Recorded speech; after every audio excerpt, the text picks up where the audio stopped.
Welcome back to Press Seal U, the Gasket University. I am Chris Tomlinson. I am marketing coordinator here at Press Seal, and today I'm with my friend, my colleague, my lunch buddy, Brad Carpenter. He is our quality manager here at Press Seal. Brad, thanks for coming on, man. No problem, Chris. My pleasure. Good Awesome to be here. Yeah, appreciate you coming on. So, got a couple boots here, and we're going to talk about some quality things that people can review when they show up. So, when this shows up at a precaster, what are a few things they can be looking for as far as quality goes? Okay. Well, Chris, first of all, it's Press Seal's mission and responsibility to provide the highest quality product to our customers right out of the gate. But it's always a good practice to take a quick scan of the product, make sure you got what you ordered for one, and then make sure that it's all complete as it should be. As an example, looking in the large end here of this 1208 boot, this is a direct drive. We have the stainless steel oversleeve in here. This stainless steel oversleeve is meant to be an extension of the sealing surface within the boot. And without that sleeve, it leaves a gap in that sealing surface, and you risk a leak in your structure when it's assembled. Likewise, with this adjuster nut, looking into the large end of the boot again, I should be able to see on the right-hand side of that large end, the right-hand nut, which has a horizontal groove here, molded right into it.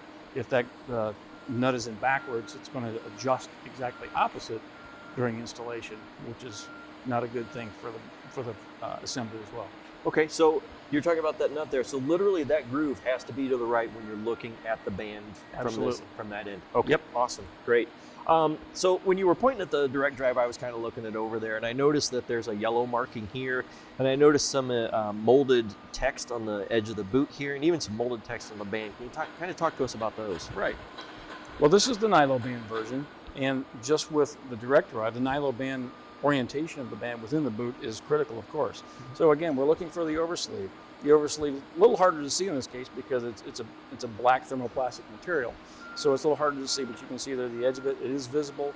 And plus, you should be able to see our size indicator here, whether it's 11, 12, or a 16-inch nylon, along with the patent number provision here, and then the yellow mark that we provide during our assembly process, during our production processes at the plant. Some other markings that are noticeable on the rubber boot itself, of course, is the size of the boot. This is a 1206, this is a 1208, and the Press Seal name. We also include the OD pipe range on each of the boots as well. Cool, so there's a lot of information there to help them ensure quality from the start. Right. But when you're molding a boot, whether it's made out of rubber or plastic, there's always some sort of flashing, is there not? True, yes, there's always some sort of flashing, and we manufacture our products per ASTM requirements. And the flashing on these particular products, consideration is taken in the design phase of the tooling that's made to mold these boots, where that flash is placed at and to what level it's going to be present. As you can notice here, there's a little flash line here, but it's off the sealing surface. This is a sealing surface for the structure, this is a sealing surface for the pipe. There's no internal flash to those surfaces. It all resides outside. So that's taken into account during the design process of the tool, and it's typically an easy tear strip where you can just grab it after molding, rip it right off. Okay, so the little bit of flashing on this edge here is not that big of a deal, and it's within ASTM standards, so it makes a difference there. Right. So looking at these two boots, and there's one thing about a boot that it probably has to be all the time, and what would that be? It has to be round. Has to be round. Has to be round.